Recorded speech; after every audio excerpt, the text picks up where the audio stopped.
샬롬 샬롬 샬롬 샬롬 샬롬.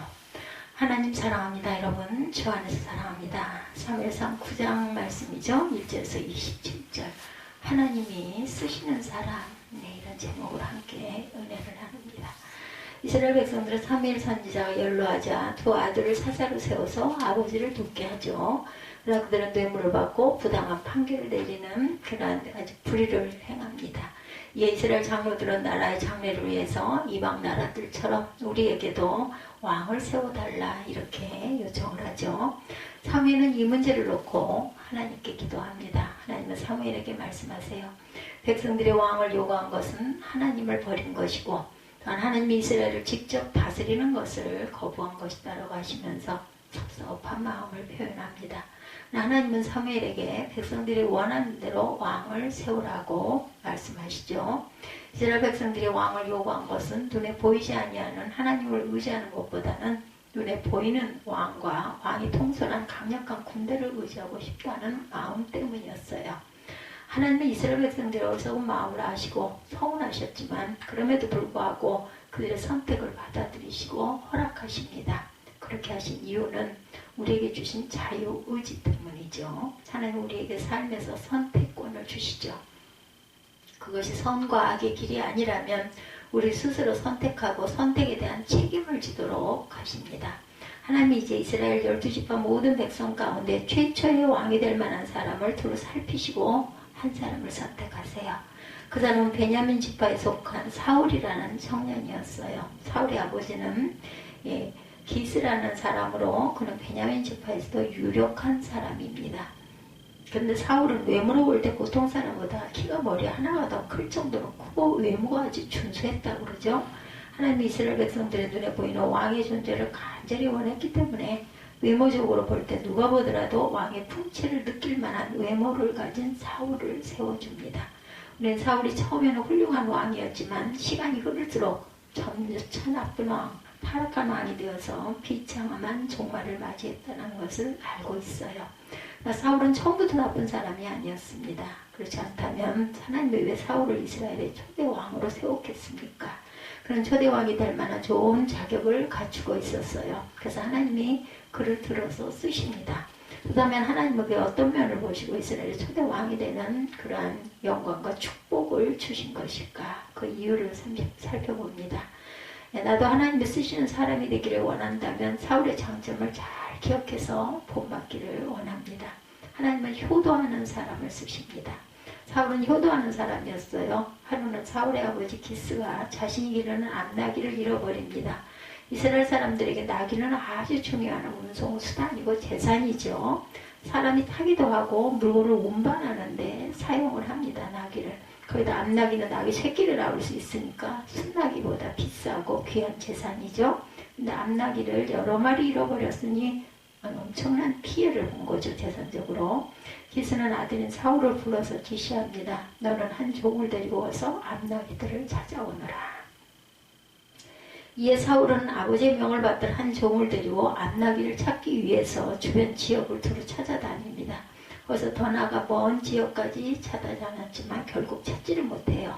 사울은 집에서 한참 멀리 온 후에 아차 싶은 생각이 들어서 종에게 말하죠. 사무엘상 9장 5절에 보면 돌아가서 내 부친이 암나귀 생각은 고사하고 우리를 위하여 걱정하실까 두려워하노라. 5절에 보면 이렇게 나와 있습니다.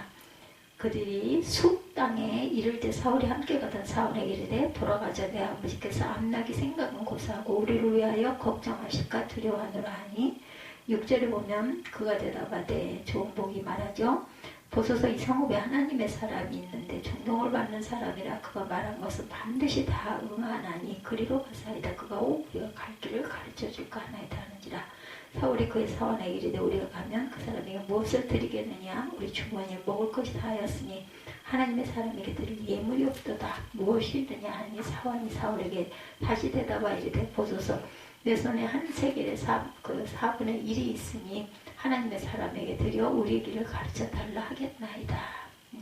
내 손에 은 한 세겔의 4분의 1이 있다. 이렇게 말하죠.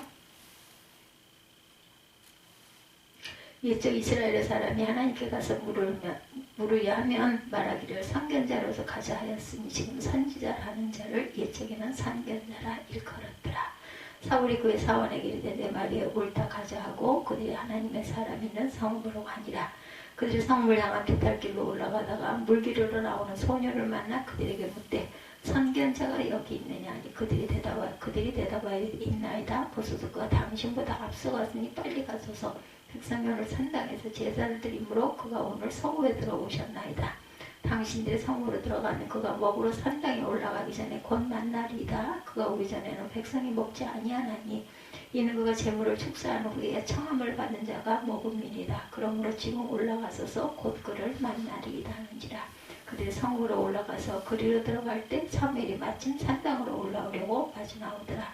사울이 오기 전날에 여호와께서 사무엘에게 알게 하여 이르시되 내일 이맘때 내가 베냐민 땅에 산 사람을 내게로 보내리니 너는 그에게 기름을 부어 내 백성 이스라엘의 지도자를 삼으라. 그가 그 백성을 블레셋 사람의 손에서 구원하리라. 내 백성의 부르짖음이 내게 상달되었으므로 내가 그들을 돌보았노라 하셨더니 사무엘이 사울을 볼 때 야훼께서 그에게 이르시되 보라 이는 내가 네게 말한 사람이니 네가 내 백성을 다스리라 하시니라. 사울이 성문한 사무엘에게 나아가 이르되 선견자의 집에 어디든지 청하건대 내게 가르치소서 하니 사무엘이 사울에게 대답하여 이르되 내가 선견자니라. 너는 내 앞에 산당으로 올라가라. 너희가 오늘 나와 함께 먹을 것이요 아침에는 내가 너를 보내되 내 마음에 있는 것들을 다 내게 말하리라. 예, 이렇게 이어지죠. 예. 사울의 신성을 알 수가 있어요. 사울은 아버지의 명령에 온전히 순종하는 효자였죠. 이때까지도. 또한 사울은 맡겨진 일에 열과 성을 다하는 충성된 기질도 갖고 있습니다. 9장 4절에 보면 에브라임 산지와 그 살리사 땅으로 두루 다니되 찾지 못하고 사알림 땅으로 두루 다니되 없고 베냐민 사람의 땅으로 두루 다니되 찾지 못하니라.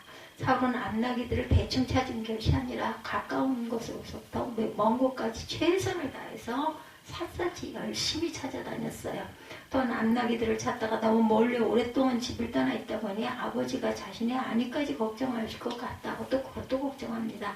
앞측에서 표현하자면 사울은 효성이 지극한 사람이었습니다. 이런 점 때문에 하나님의 사울을 이스라엘의 초대 왕으로 세우신 거죠. 사람이 아무리 똑똑하고 능력이 있다 할지라도 자기를 낳아주시고 길러주신 부모님의 은혜조차 모르는 사람이 지도자가 된다면 얼마나 많은 문제를 일으키겠는가. 부모를 공경하는 일은 사람이 이 땅에서 살아가는데 가장 기초가 되는 그러한 윤리고 도덕이죠. 하나님은 십계명 가운데 인간과 인간 사이 지켜야 할 윤리 가운데 첫 번째 계명으로 부모를 공경해라 명령하죠.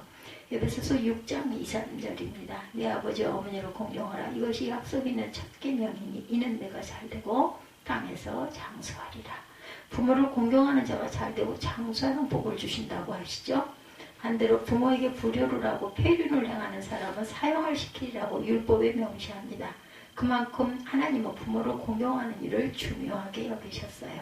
구약 성경의 대표적인 효자가 이삭이죠. 이삭은 아버지 아브라함이 자신을 모리아 정상에 하나님께 제물로 바치려고 밧줄로 꽁꽁 묶고 제단에 올려놨을 때도 아버지에게 왜 그러시냐고 묻거나 반항하지 않고 잠잠했어요. 또한 이삭은 아버지가 가나안 여자를 아내로 삼지 말라고 말씀하셨을 때 순종해서 나이가 40이 되도록 여자를 가까이 하지 않습니다. 그리고 아버지가 구해온 리브가와 결혼을 하죠. 이삭은 평생을 아버지의 말씀에 순종한 효성의 아들이었지만 그런 이삭에게 하나님은 평강과 형통과 장수의 복을 주시죠. 신약성경의 대표적인 효자는 예수님이시죠. 예수님은 30살 공생의 삶, 즉 메시아의 삶을 살기 전까지 평범한 가정에서 아버지 요셉과 어머니 마리아의 아들로 부모님을 공경하며 살죠. 특히 아버지 요셉이 일찍 돌아가신 후로는 아버지를 대신해서 목수일을 하시면서 집안의 가장 역할을 합니다. 어머니를 도와 동생들을 돌보죠. 누가복음 2장 51절에 예수께서 한 가지로 내려가사 나사렛에 이르러 순종하며 받들더라. 예수님은 메시아의 삶을 마치고 십자가 돌아가시기 전에 육신의 어머니 여동생을 위해서 자신의 여생을 위해서 자신의 제자이면서 사촌동생의 사도 요한에게 자기를 대신하여 마리아를 봉양해 줄 것을 또한 당부하죠. 하나님은 사울을 왜 초대왕으로 세우셨을까? 그는 효성이 지극한 사람이었고 우리도 하나님께 쓰임받기를 원한다면 부모를 공경하는 사람이 되어야 합니다. 맡겨진 일에 성실한 사람이 되어야 하고 충성을 다하는 사람이 되어야 하죠. 하나님의 주의 뜻을 구하는 사람을 또한 쓰십니다. 사울은 주의 뜻을 구하는 사람이었어요. 사울이 사왕과 함께 잃어버린 암나귀를 열심히 찾았으나 결국 실패하죠. 집에서 너무 멀리 오랫동안 떠나 있었기 때문에 오히려 아버지가 암나귀보다 자신들의 아내를 걱정하실까봐 집으로 돌아가려고 합니다. 그때 사환이 사울에게 제안하죠. 6절에 보소서 이 성에 하나님의 사람이 있는데 존중이 여김을 받는 사람이라. 그가 말한 것은 반드시 다 응하니라. 그리로 가사이다. 그가 혹 우리의 갈 길을 가르칠까 하나이다. 사울은 사환의 제안을 흔쾌히 받아들이죠. 그뿐만 아니라 하나님의 사람에게 빈손으로 갈 수 없는데 과연 드릴 만한 예물이 있느냐라고 말합니다. 처음부터 사울이 하나님의 사람에게 가서 갈 길을 묻자고 제안한 것이 아니에요. 그렇지만 사울은 하나님의 사람을 만나 하나님의 뜻을 구하자는 제안을 적극적으로 받아들이죠. 이것은 그가 범사에 하나님의 뜻을 구하는 사람이라는 것을 보여줍니다. 사울이 나중에 타락해서 자신의 뜻대로 행하기는 했지만 처음에는 이처럼 하나님의 뜻을 구할 줄 아는 사람이었던 것이 분명합니다. 구약의 인물 가운데 범사에 하나님의 뜻을 구하는 사람을 꼽으라면 다윗을 꼽습니다. 다윗은 특히 전쟁을 앞두고 항상 하나님의 뜻을 구하죠. 적군과 비교해서 우세한 전력인가 아니면 열세한 전력인가를 기준으로 전쟁을 한 것이 아니고 항상 하나님께 전쟁을 해야 할지 말아야 할지를 여쭈었어요. 그러면서 하나님을 알려주십니다. 내가 그들을 내 손에 붙였느니라 올라가라. 다윗이 하나님의 뜻을 구하고 그 뜻을 순종했을 때 아무리 강력한 군대일지라도 백전백승하죠. 하나님의 뜻에 따라 움직였기 때문이다. 신약의 인물 가운데 범사에 하나님 뜻을 구한 사람은 예수님이십니다.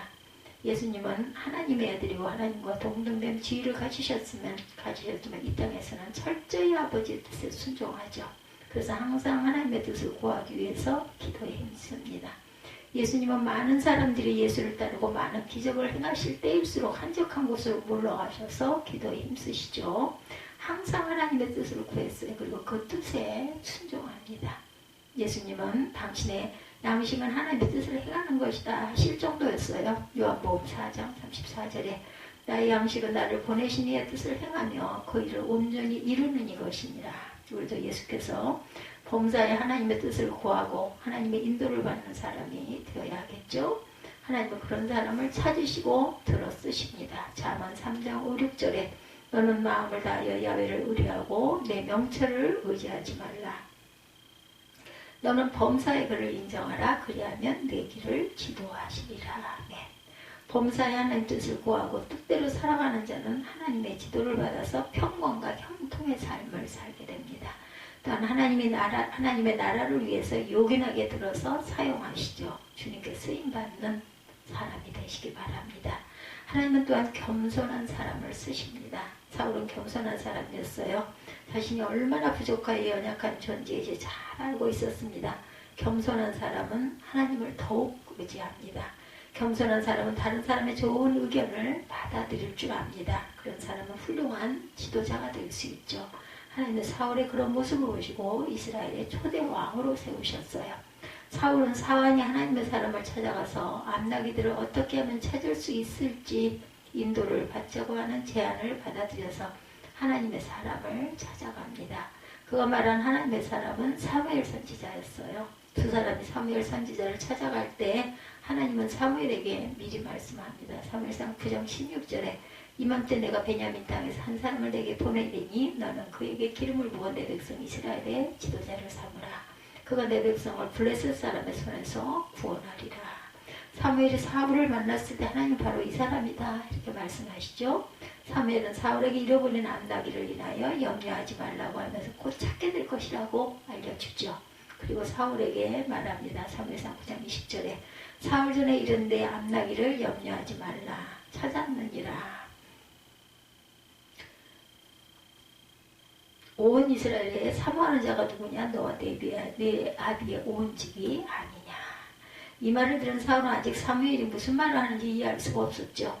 그러나 직감적으로 사무엘이 자신을 이스라엘의 지도자가 될 사람이라고 말하는 것을 알 수가 있었던 거죠. 그래서 그는 자신이 그럴 만한 자격을 갖추지 못했다고 겸손하게 대답합니다. 특히 자신의 개인적인 능력도 부족하지만 자신의 집안이나 소속된 베냐민 지파도 이스라엘을 대표할 만한 자격이 없다고 봅니다. 그리고 겸손하게 대답하죠. 21절에 나는 이스라엘 지파의 가장 작은 지파 베냐민 사람이 아니오며 나의 가족은 베냐민 지파 모든 가족 중에 가장 미약하지 아니하나이까 당신이 어찌하여 내게 이같이 말씀하시나이까. 하나님 바로 그런 사람을 찾으신다라는 것, 자신의 부족함과 연약함을 잘 아는 사람이죠. 그래서 하나님을 더욱 의지하는 사람을 찾고 찾으신다라는 것. 베드로전서 5장 5절입니다. 겸손으로 허리를 동이라 하나님이 교만한 자를 대적하시되 겸손한 자들에게는 은혜를 주시느니라. 성경에서 겸손의 대명사는 예수님이시죠. 예수님도 우리에게 겸손의 모든 것을 보여주십니다. 하나님과 동등한 지위를 가지셨음에도 불구하고 모든 것을 내려놓고 이 땅에 오셔서 우리를 섬기셨어요. 예수님의 겸손은 하늘절 위에서 이 땅 가장 낮고 낮은 곳까지 자신을 낮추신 겸손이죠. 빌립보서 2장 5절부터 8절에 너희 안에 이 마음을 품으라 곧 예수 그리스도의 마음이니 그는 근본 하나님의 본체신 하나님과 동등됨을 취할 것으로 여기지 아니하시고 오히려 자기를 비워 종의 형체를 가져 사람들과 같이 되셨고 사람의 모양으로 나타나셨음에 자기를 낮추시고 죽기까지 복종하셨으니 곧 십자가에 죽으심이라. 이렇게 자신을 낮추고 겸손에 처한 예수님을 하나님은 당신의 보좌 우편에 앉히시고 그에게 지극한 영광을 주시죠. 겸손한 자에게 주시는 상급입니다.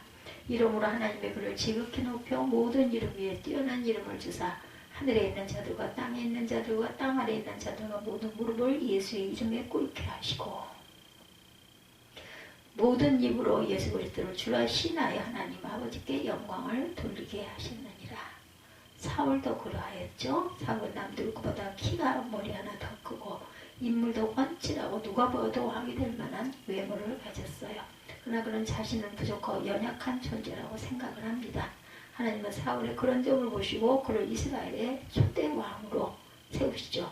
우리도 사울처럼 예수님처럼 자신의 부족과 연약함을 잘 아는 사람이 되어야 할 것입니다. 하나님을 더 의지하고 그의 도우심을 간구하는 저와 여러분이 되시길 바랍니다. 하나님은 바로 이런 사람을 쓰시죠. 내가 그런 사람이 되어야 할 줄 믿습니다. 하나님은 어떤 사람을 쓰시나요? 청년 사울을 통해서 우리가 배워야 합니다. 또한 효성을 다하는 사람을 쓰시고 하나님의 뜻을 구하는 자를 쓰시고 겸손한 사람을 쓰시고 지금도 온 땅을 둘살피셔서 이와 같은 사람을 찾으신다는 것, 하나님께 이러한 자로 발견돼서 유익긴하게 쓰임을 받는 저와 여러분이 되시기를 주님의 이름으로